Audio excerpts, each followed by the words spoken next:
Nitwa Bukibaruta Fulgence, ndi umwe mu batangije umuryango remezo Umuhirano wa Rita nahagana mu mwaka wa 2009 ubwo twari turi gusoza muri Communauté Catholique Saint Paul. Icyo gihe yari Communauté Catholique Kiste Kashi. Icyo gihe rero twaratekerezaga igihe twari turi kuharangiza, ubwo nari muri promotion irangiza muri uwo mwaka, hamwe n'abandi rero twabanaga muri iyo communauté ndetse dufatanyije n'amagroupe de prière twabanagamo.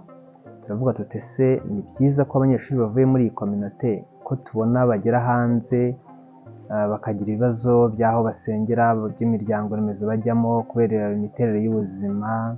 Bamwe bagiye mu ntara, abandi se bakitwaza akazi, abandi se bakavuga ati wenda ahandi hirya ntabwo twibonamo.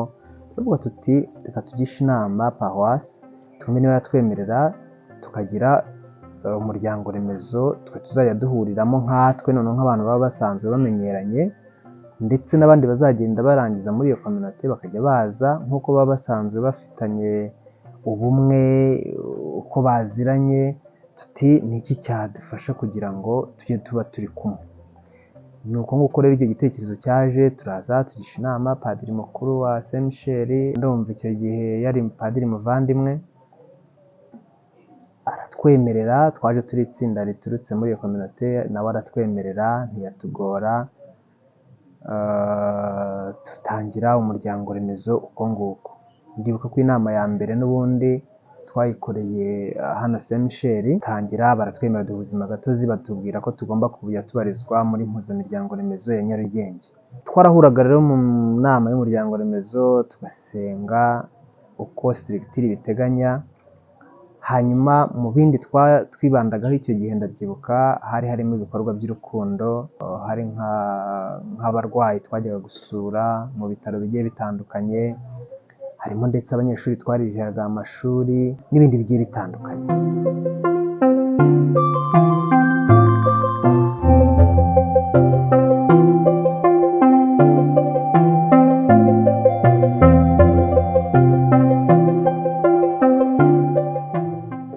Byarakomeje rero guhera icyo gihe 2009 birakomeza 2010, twari duharanira ko abantu bari mu muryango remezo bawisangamo, ibashaka ibyemezo byo guhesha amasakaramentu agiye atandukanye cyangwa se uburyo bisabwa na kiliziya tukabibafashamo, kandi numva icyo gihe byaragenze neza.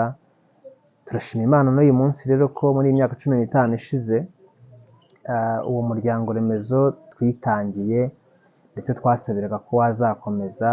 Mba numva rero mfite ibyishimo mu mutima ko kugeza n'uyu munsi umuryango remezo ukiriho. Umuryango remezo rero wacu wari ushingiye icyo gihe, n'uyu munsi twifuza ko ukomeza kuba ushingiye ku buvandimwe, ku gufashanya, ku kugirana inama, ku gusigasira indangagaciro za kiliziya ndetse n'iz'igihugu, ariko cyane cyane dukomeza kwibanda kuri uko kuntu gufatikanya kugira ngo dukomeze tube turi kumwe kandi tuzakomeze n'igihe kizaza. Ndabashimiye rero, dukomeze turyoherwe n'imyaka 15 ndetse tuzizize n'indi myaka na yubile mu gihe kiri imbere. Murakoze cyane. Urajya udusabira tw'abanyabyaha kuri ubu n'igihe tuzapfira. Amen.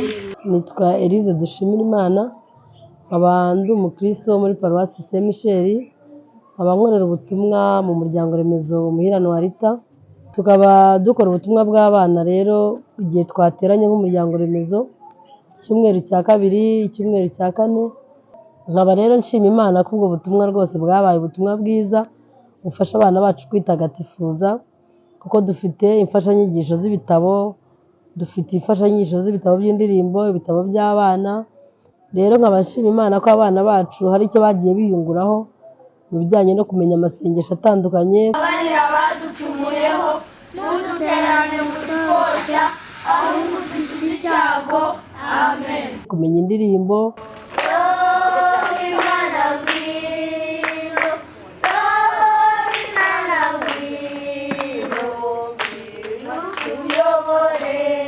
bakamenya ibitabo bigize Bibiliya, kuko tugenda twiga ibitabo bitandukanye bigize Bibiliya.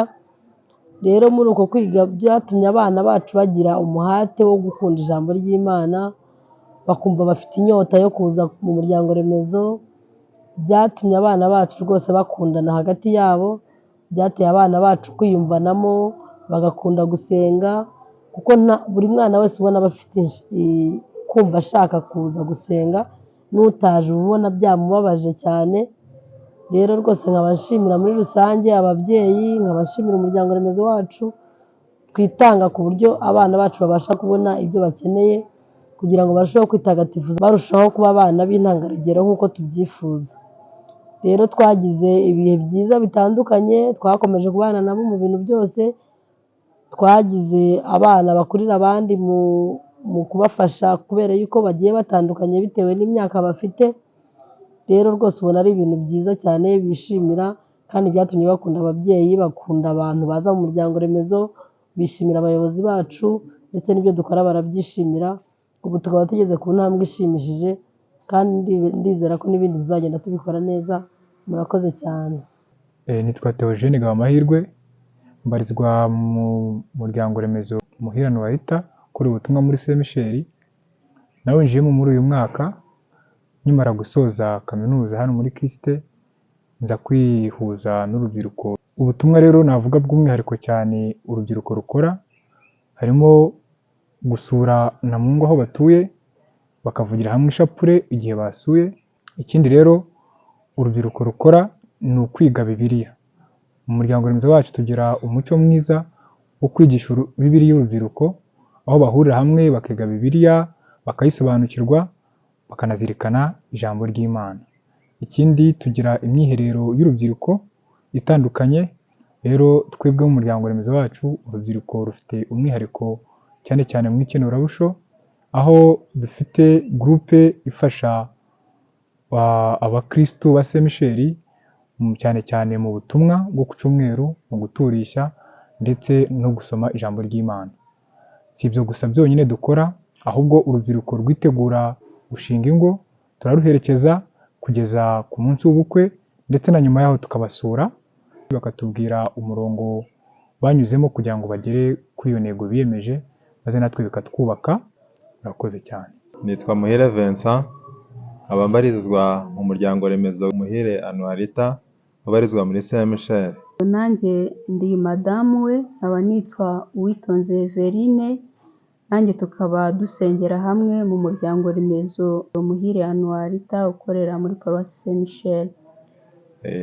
Twashakanye muri 2021, tuba mu miryango remezo itandukanye, abo mu muryango remezo wacu yaratuye, nanjye mu muryango remezo waho nari ntuye. Nyuma twaje gufata umwanzuro wo kugira ngo tube twasengera mu muryango remezo Muhire Anuarita, kuko twabonaga kuko ari wo uzadufasha mu buryo bwo kwitagatifuza, kandi bitewe n'uko ahantu twari dutuye tutari tuhafite igihe kirekire kubera twabaga mu buryo bwo gukodesha, tubona kuko umuryango remezo Muhire Anuarita ari wo wadufasha mu gihe tuzaba tutaraba stable. Rero muri uko kudufasha twarebye ku bikorwa byinshi umuryango remezo witiriwe Muhire Anuarita ugira, cyane cyane aho kwita ku couple, ku bashakanye. Hari imyiherero itegurwa, hari n'iyo kwita ku bana. Tubona ko umuryango remezo witiriwe Muhire Anuarita uzadufasha kubera ibyo bikorwa byose byo kwitagatifuza ugira. Twagiriyemo ibihe byiza, kuko tuvuze nko mu myiherero yagiye ikorwa, hari ibihe byiza twagiriye mu mwiherero twagiriye kuri Foyer de Charité hariya Ruhondo. Twagiriyeyo ibihe byiza, aho twabaga turi nk'umuryango dufata inyigisho zitandukanye, tuganira ku byagakwiye guteza umuryango imbere, kuko twagakwiye kwitagatifuza kugira ngo dukomeze tubane neza nk'umuryango. Byari ibihe byiza, twahamaze umunsi umwe batubwira uburyo tugomba kwitwara. Ese ni gute nakwerera imbuto umufasha wanjye, ese ni gute nawe yazinyerera.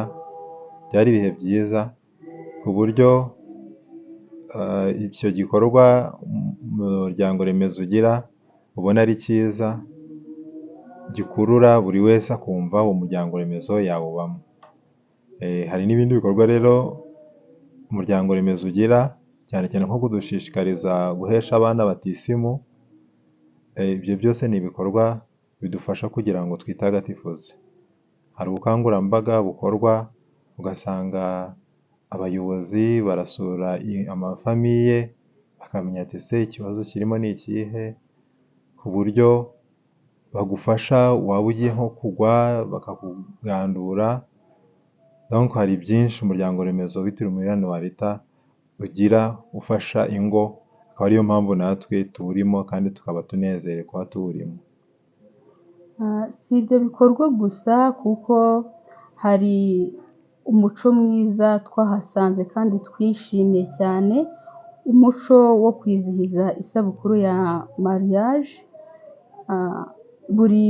Buri rugo ruba rufite amatariki yabo bagiye bahaniraho isakaramentu ryo gushyingirwa.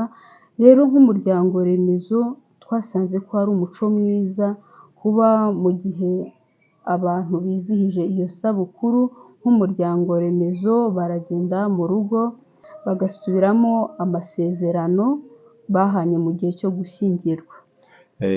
Ikintu cyo gusubiramo amasezerano naje gusanga gifasha amakupure, kubera ko bituma umuntu asubiza amaso inyuma akareba ese ni hehe ntatunganiye mugenzi wanjye, ni hehe nshobora kuba naramukoshereje, tugasabana imbabazi.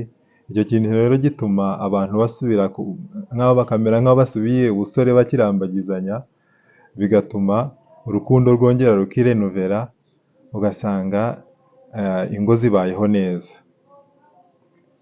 Icyo kintu kirafasha cyane kuko mu gusubiramo ayo masezerano niho basubiza amaso inyuma. Harimo interuro imwe nziza avuga ati mu gihe tumaranye nimba hari aho nagukoshereje ngusabye imbabazi. Rero umugenzo mwiza wo gusabana imbabazi ni ikintu cyubaka umuryango, kandi iyo akubabariye nawe ukamubabarira birongera bigasa nkaho rwose mwongeye kubana bundi bushya. Hari n'ubutumwa bujya bukorerwa mu miryango, bakaba bashobora nko kuza kukureba, kukugandura mu gihe wenda umaze igihe utitabira cyangwa se urwaje umuntu. Iyo bakugezeho mu muryango ni ubutumwa bwiza, ari kuri mwebwe baje bagana, ari ku baturanyi isura bisiga muri quartier aho mutuye, nabwo ni ubutumwa bushobora kubyutsa na wa wundi wari waraguye, kuko hari isura nziza muba mumusize. Rero ubwo butumwa bwose bugenda budufasha tukumva neza mu muryango remezo witiriwe Umuherane wa Rita ni mu rugo, tukabona ibyo dukeneye byose turabihabona, tukabona mbese ni ubuzima bwiza bufasha yaba abantu bubatse ingo, haba abana bacu badukomokaho, haba n'urubyiruko ntitwabura kuruvuga kuko hari imiryango ntituruka. Rero tubona ko ubutumwa bw'umuryango remezo buradufasha cyane, tukumva mbese ni ahantu ho kwitagatifuza heza, ku buryo twumva aho tuganje mu muryango remezo, tukumva turishimye, tukumva turanyuzwe.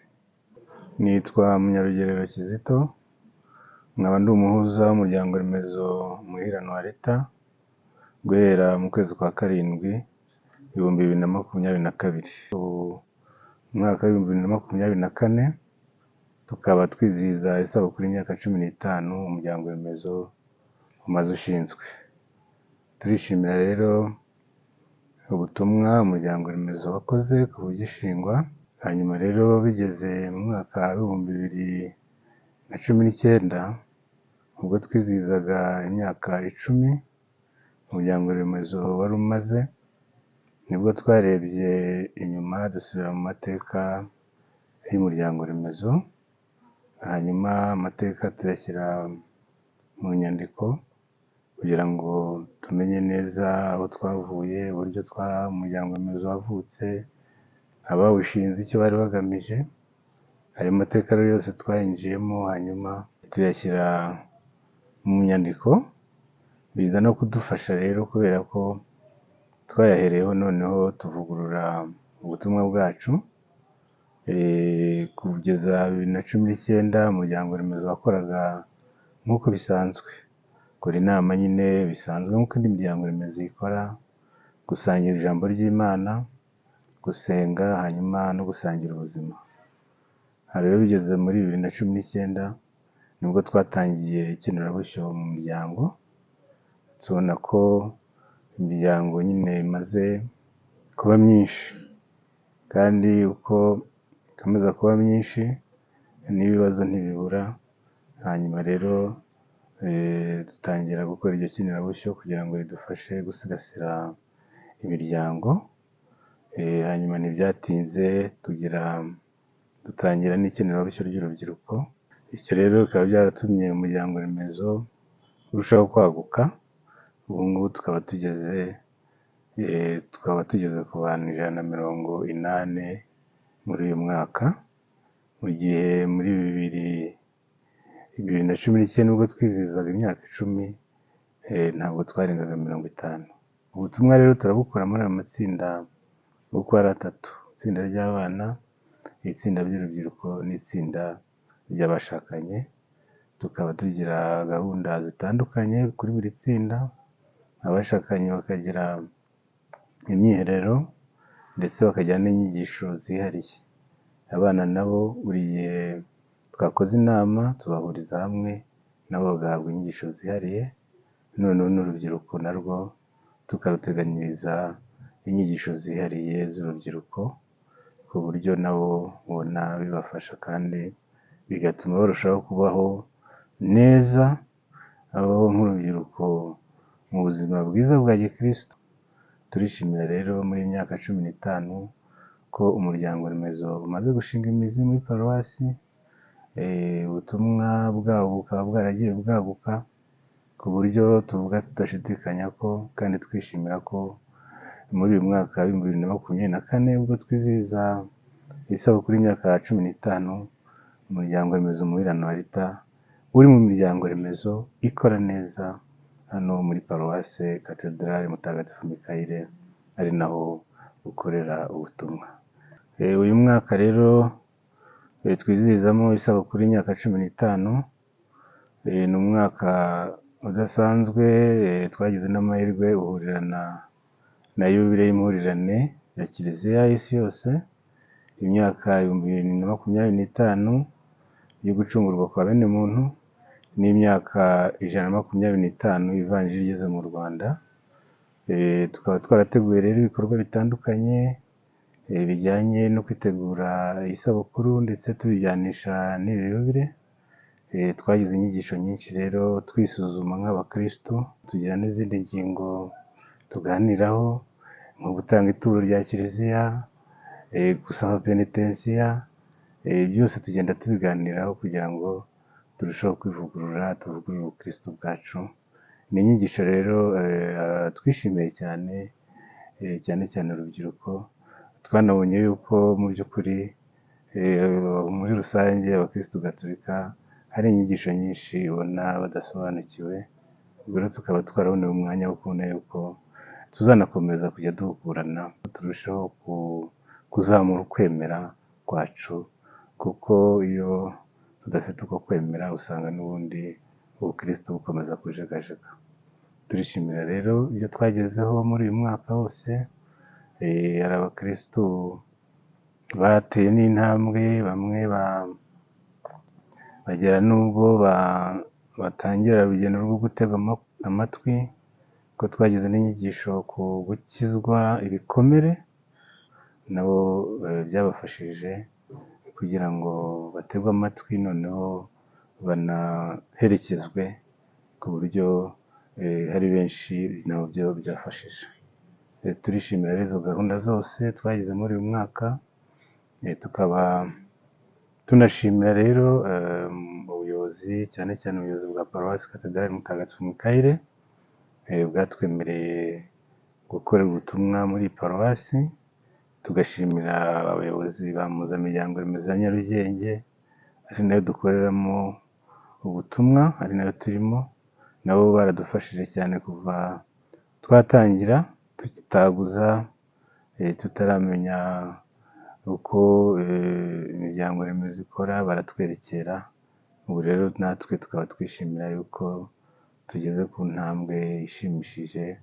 Turabashimira rero kandi mboneye umwanya wo kwifuriza mwese isabukuru nziza y'imyaka 15 umuryango remezo umaze ushinzwe. Murakoze.